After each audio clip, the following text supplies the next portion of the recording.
November 30 வரை கலைஞர் தொலைக்காட்சியில் ஒளிபரப்பாகும் கௌரி பவித்ரா உள்ளம் கொள்ளை போகுதடா இனி எல்லாம் வசந்தமே. இதில் இடையே கேட்கப்படும் கேள்விகளுக்கு சரியான பதில் அனுப்பி வாரம் ஒரு ஸ்கூட்டரும் மற்றும் தினமும் 25 பேருக்கு மிக்ஸி, குக்கர் மற்றும் பட்டுப் புடவைகள் பரிசாக வழங்கப்படும்.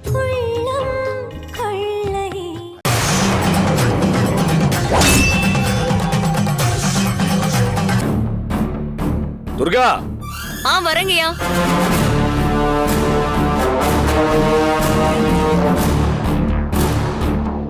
அக்கா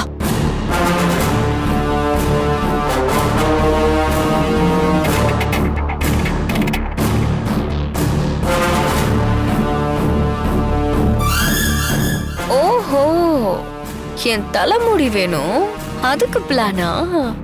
உங்களுக்கு இருக்குடி.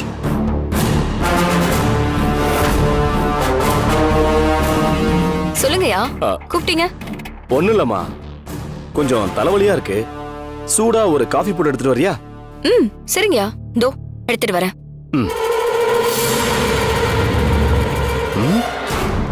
போயிட்டா.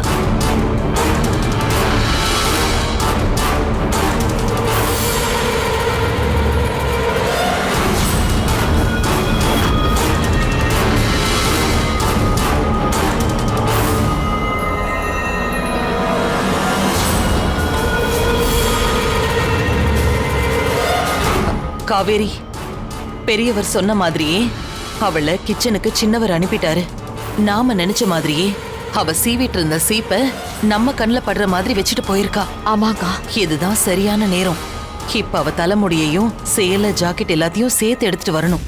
கனக வாண்டடா வந்து தலைமுடியை எடுத்துக்கோன்னு சீப் அங்க வச்சுட்டு போறா. இது தெரியாம இதுங்களும் பிளான் பண்ணி சாதிச்ச மாதிரி என்னமோ சந்தோஷப்படுதுங்க. இதுங்களுக்கு அவ என்ன பிளான் பண்ணிருக்காளோ கடவுளே. ஷோ, சீக்கிரம் போ. சீக்கிரம் வா.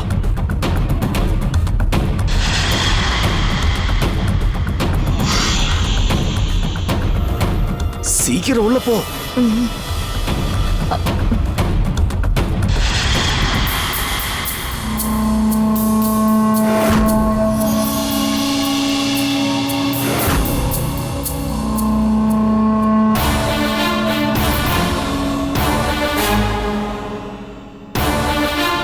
சீக்கிரம் போ.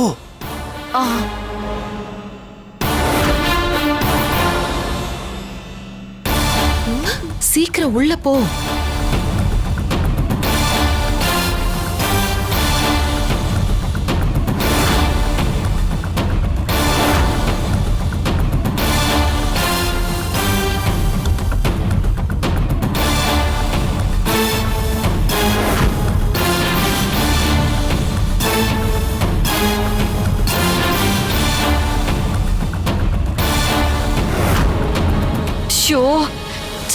இவளோட சேலை ஜாக்கெட் எல்லாம் எடுக்கலான்னு பார்த்தா நம்ம நேரம் கபோர்டை இவ்வளவு டைட்டா சாத்தி வச்சிருக்காளே.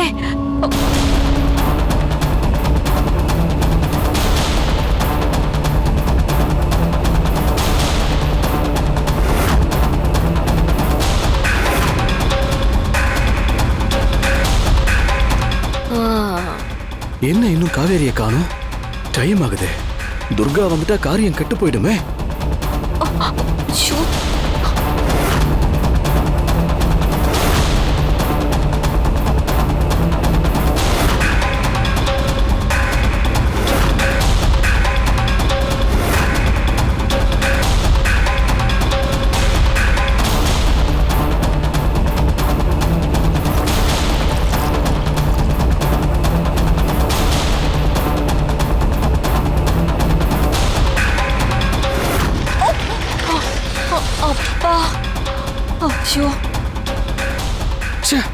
இந்த காவேரி வரத்துக்குள்ள துர்கா காஃபியை போட்டே கொண்டு வந்துருவா போல இருக்கே.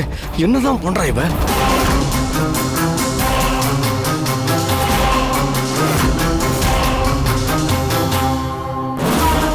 ஐயோ,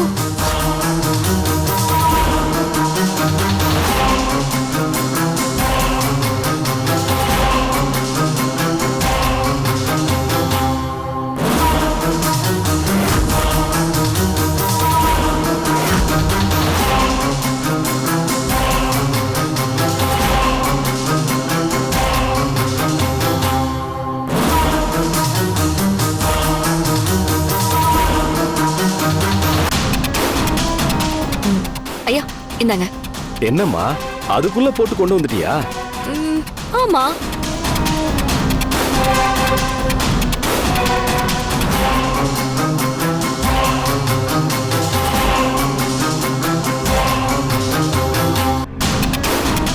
என்னங்கய்யா, காஃபியை பார்த்தும் வாங்காம அங்க என்ன பாக்குறீங்க? ஆ? ஏதாவது பிரச்சனையா? இல்லம்மா, அப்படிலாம் ஒண்ணும் இல்ல. குடுமா. ம்.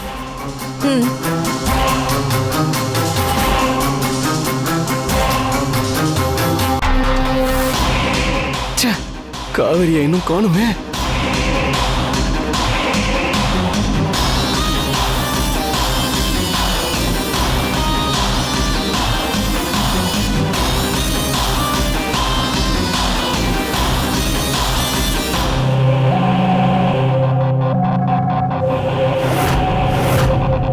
ஐயோ, சீக்கிரம் வா.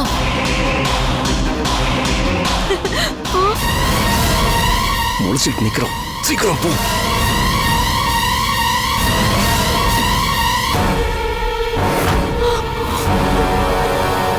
வா.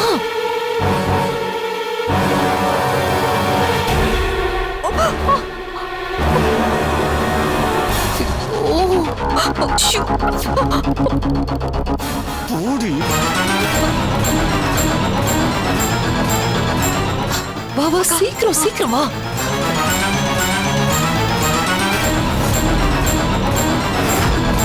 நான் சக்கரை சரியா தான் போட்டிருக்கேன். அப்படியாம்மா? என்னமோ நீ சொல்ற, நான் குடிக்கிறேன். ம். எல்லாத்தையும் எடுத்துட்டு வந்துட்டல.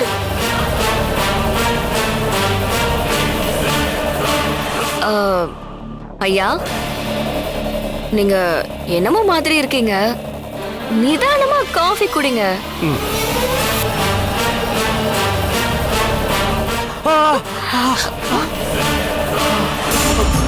என்னாச்சு?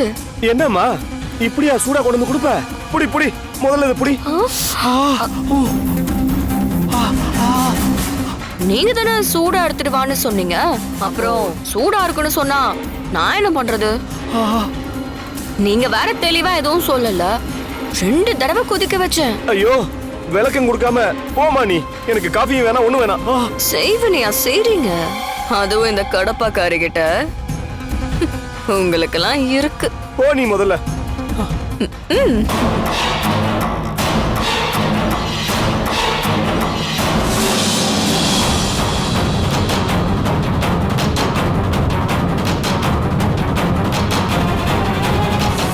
அப்பா, எப்படியோ காவேரி துர்காவுடைய முடியையும் சேலையும் ஜாக்கெட்டையும் எடுத்துட்டு போயிட்டா. அப்பா.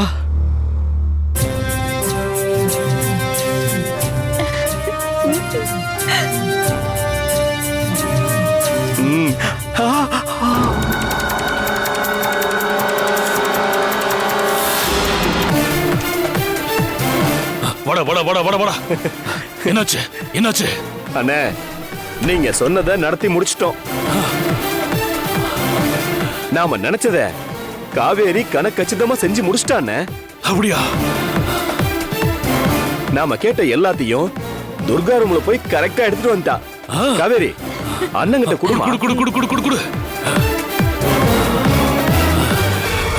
புடவை, ஜாக்கெட்டு, அதுல முடி இருக்கு.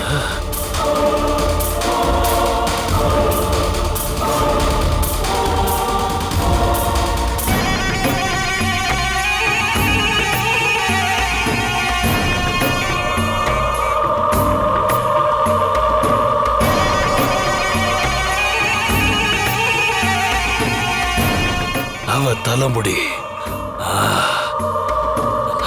நல்ல காரியம், நல்ல காரியம் செஞ்சடா ஜனா.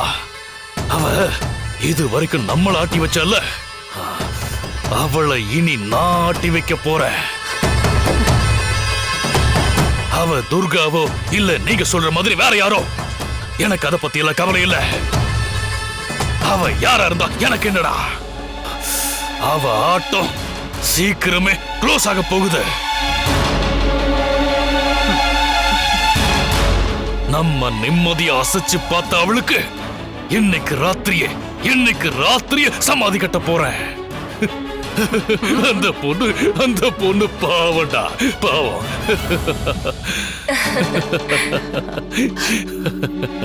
ஆமாங்க, அவ நம்மள படாத பாடுபடுத்திட்டா. இன்னையோட அவளோட கதை முடியணும். முடிஞ்சாதான் நிம்மதியே. இன்னையில இருந்து துர்காவுக்கு நமக்கும் எந்த சம்மந்தமும் இல்லைன்னு ஆக போகுது. இது வரைக்கும் அவளால நாம கஷ்டப்பட்டோம். ஆனா இனிமே கஷ்ட காலம் அவளுக்குதான். டேய் ஜனா, அந்த துர்கா ஒளியறதுக்கான நேரம் வந்துருச்சு. தான் தலையில தானே மண்ணள்ளி போட்டுக்கிட்டா. ஆமாண்ணே. சரி சரி, நேரத்தை கடத்த வேணாம். நீயும் வா, உடனே கிளம்பலாம்.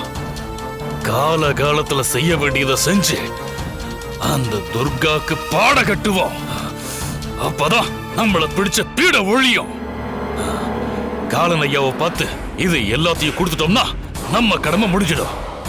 மத்ததையெல்லாம் காலன் ஐயா பார்த்து பாரு. சரிங்கண்ணே, கிளம்பலாம். வாங்கண்ணே, வராங்களா? வாங்க. எடுத்து வச்சுக்கோ.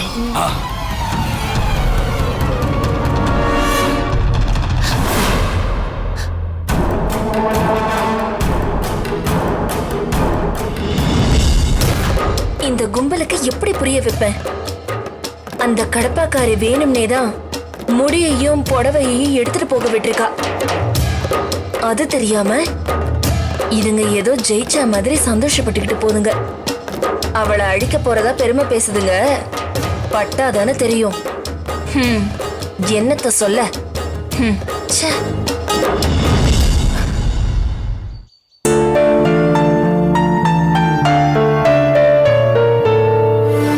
Ashok, good morning. Good morning. Ashok, Ashok, என்ன லேப்டாப் ஓபன் பண்ணி வச்சுட்டு எதையோ யோசிச்சுக்கிட்டு இருக்க? என்னடா வேலை வேலைன்னு வேலையிலேயே மூழ்கிட்டியா என்ன? பூஜி, வேலை பார்க்க தானே ஆஃபீஸ்க்கு வரோம். சரி, நேத்தே துர்காவை பத்தி கேட்கணும்னு நினைச்சேன். முன்னாடி எல்லாம் அடிக்கடி ஆபீஸ்க்கு வருவா, இப்பெல்லாம் ஆளே வரதில்ல. அதோ அவ காணாம போய் திரும்ப வந்ததுக்கு அப்புறம் சுத்தமா வர மாட்டேங்கிறா. எப்படி இருக்கா துர்கா? என்னடா ஆச்சு? ஏன் ஒரு மாதிரியாவே இருக்க? அசோக், மறுபடியும் துர்கா கிட்ட சண்டை போட்டியா? அவளை திட்டினியா? சச்சே, அதெல்லாம் ஒன்றும் இல்லை. அப்புறம் துர்கா தான். துர்காக்கு என்ன? அவ காணாம போய் திரும்ப வந்ததுக்கு அப்புறம் அவளுக்குள்ள ஏதோ ஒரு மாற்றம் தெரியுது. அவ முன்ன மாதிரி இயல்பா இல்லை. ஏய், புரியலடா. உனக்கு எப்படி சொல்லி புரிய வைக்கிறது? எப்பவும் துர்கா எப்படி இருப்பா? அமைதியா, அன்பா, அடக்கமா இருப்பா. ஆ, மனசுல எதையும் வச்சுக்காம எல்லார்கிட்டயும் பிரியமா பேசுவா. ஏன் இப்ப என்ன ஆச்சு? அந்த பழைய துர்கா இப்ப இல்ல. அது எங்கிட்ட இருந்து எப்போ ஒரு ஸ்டெப் விலகியே இருக்கா. முன்னாடியெல்லாம் சின்னையா சின்னையான்னு 100 தடவை கூப்பிடுவா. அரை மணி நேரத்துக்கு ஒரு தடவை டீ கொண்டு வருவா. சாப்பிட என்ன வேணும்னு கேட்பா. இப்படி எதையாவது கேட்டுட்டே இருப்பா. ஆனா இப்போ அம்மன் பாட்டை பாடிக்கிட்டு எந்த நேரமும் பூ கட்டிக்கிட்டே இருக்கா. அவகிட்ட ஏதோ ஒரு வித்தியாசம் தெரியுது. அதை பத்தி பேசக்கூட இடம் கொடுக்காம எங்கிட்ட இருந்து விலகி போயிடுறா. எதையோ மனசுக்குள்ள வச்சுக்கிட்டு வெளியே சொல்ல முடியாம தவிப்போம்ல, அந்த மாதிரி இருக்கா. ஆனா ஏதோ டிஸ்டர்ப்டா இருக்கான்னு மட்டும் தெரியுது. ஏய் அசோக், நான் கேட்டதுக்கு அப்புறம் துர்காவை பத்தி இவ்ளோ சொல்ற. இத பத்தி ஏன் முன்னாடியே என்கிட்ட டிஸ்கஸ் பண்ணல? இல்ல, நான் இத பத்தி என்னன்னு இத பத்தி டிஸ்கஸ் பண்றது? என்னால துர்கா கிட்டே பேச முடியல. அவ பூ கட்டுறதும் அம்மன் பாட்டை பாடிட்டு இருக்கிறதும் இது எல்லாமே நான் அவகிட்ட பேசக்கூடாதுன்றதுக்காக எனக்கும் அவளுக்கு நடுவுல போட்டிருக்கிற ஒரு அரண் மாதிரி இருக்கு. அவ எப்பவுமே ஒரு பிரைவசியை எதிர்பார்க்கிற மாதிரி இருக்கு. அதை நான் ஃபீல் பண்றப்ப அவளோட பிரைவசிக்குள்ள நான் தலையிடுறது நாகரிகம் இல்லைன்னு நானே ஒதுங்கிடுறேன். எனக்கு புரியுது அசோக். சரி, துர்கா கிட்ட உன்னால தானே பேச முடியல, நான் பேசலாம்ல அவகிட்ட. என்னடா பாக்குற? அவ கூட நீ சண்டை போட்டுக்கிட்டு இருக்கப்பவே ரொம்ப ஃப்ரெண்ட்லியா துர்கா கிட்ட பேசிக்கிட்டு இருந்த. நீ ஒண்ணு பண்ணு, துர்காவை இங்க வர சொல்லு. அவகிட்ட நான் பேசி பாக்குறேன். நான் பேசினா நிச்சயமா அவளோட பிரச்சனை என்னன்னு என்னால கண்டுபிடிக்க முடியும். ஆ, அதுக்கு என்ன? ஆனா அவளை எப்படி? ஹே லூசு, துர்காவை இங்க வர வைக்கணும், அவ்வளவுதானே. முன்னெல்லாம் உனக்கு லஞ்ச் எடுத்துட்டு வருவாள்ல, அதே மாதிரி இன்னைக்கும் எடுத்துட்டு வர சொல்லு. ஆ, நல்ல ஐடியா. ஆனா பூஜிதா, துர்காவை பத்தி நான் உங்ககிட்ட பேசினதா நீ காட்டிக்காத. ஆ? எனக்கு தெரியாதா?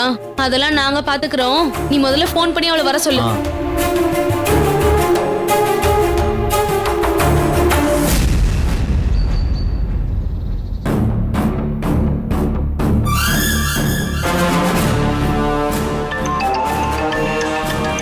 என்னக்கா அசோக் ஃபோன் பண்றான்? என்னன்னு கேளு. சொல்லுடா, என்ன விஷயம்? அம்மா, துர்கா மட்டும் கொஞ்சம் கூப்பிடுங்களேன். டேய், ஆபீஸ்ல இருந்துகிட்டு திடீர்னு துர்கா கிட்ட பேசணும்னு சொல்ற, ஏதாவது பிரச்சனையா? ஆஹா, அதெல்லாம் ஒண்ணும் இல்லம்மா. மதியத்துக்கு துர்காவை லஞ்ச் எடுத்துட்டு வர சொல்லதான் கூப்பிட்டேன். என்ன? கொஞ்சம் ஃபோன் கொடுங்களேன். சரி, அவளை கூப்பிடுறேன், நீயே சொல்லு.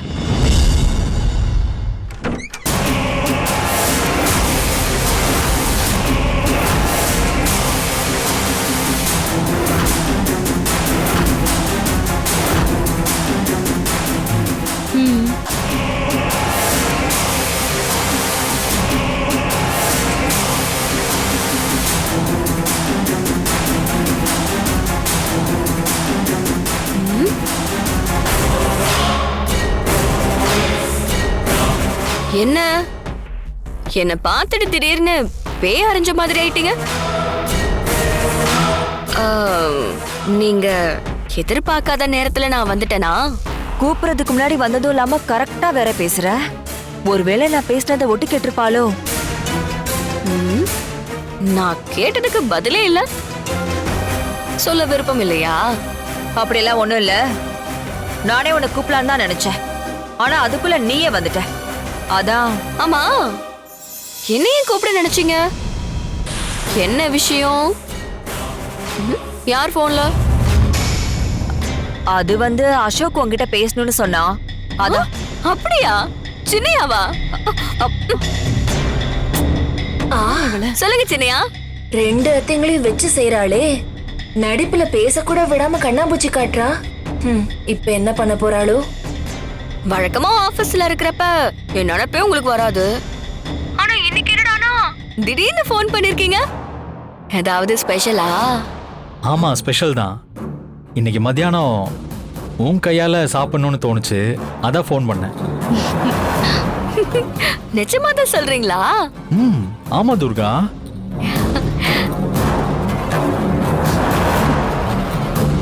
எனக்கு லஞ்சுக்கு கேரியர்ல சாப்பாடு போட்டு கொண்டு வரியா? லஞ்ச் எடுத்துட்டு வரியாவா? எனக்கு அதை விட வேற வேலை என்ன இருக்கு?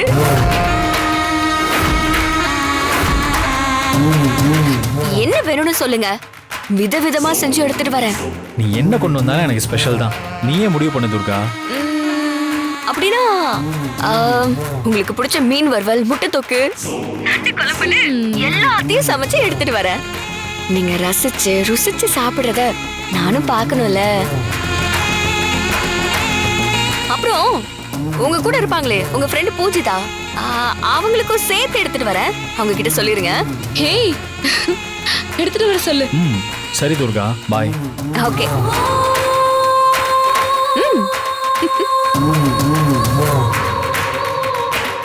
கூத்தாடிக்கு வாழ்வுதான்.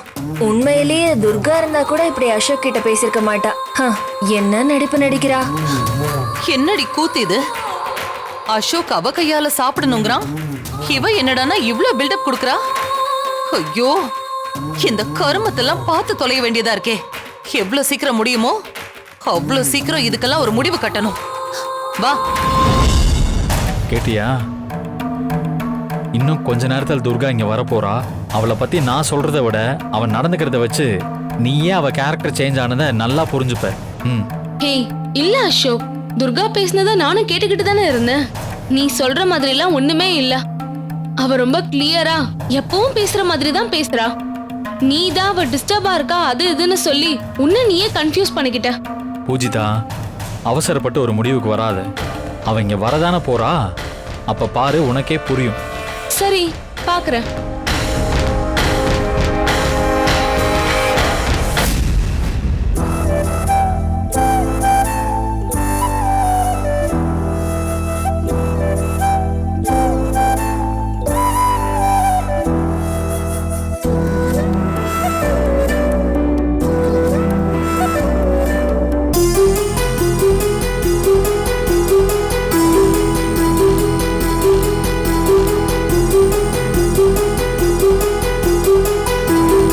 அங்க பாத்தியா, அசோக் கேட்டதும் இவ அப்படியே பறக்குற, பாக்க சகிக்கல.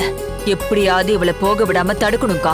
போக விடாம தடுத்துட்டா அசோக் கேட்டானா இவ ஏதாவது காரணம் சொல்லி தப்பிச்சிருவா. இவ சாப்பாடும் கொண்டு போகணும், அங்க போய் அசோக் கிட்ட திட்டம் வாங்கணும். அதுக்கு நாம தான் ஏதாவது செய்யணும்.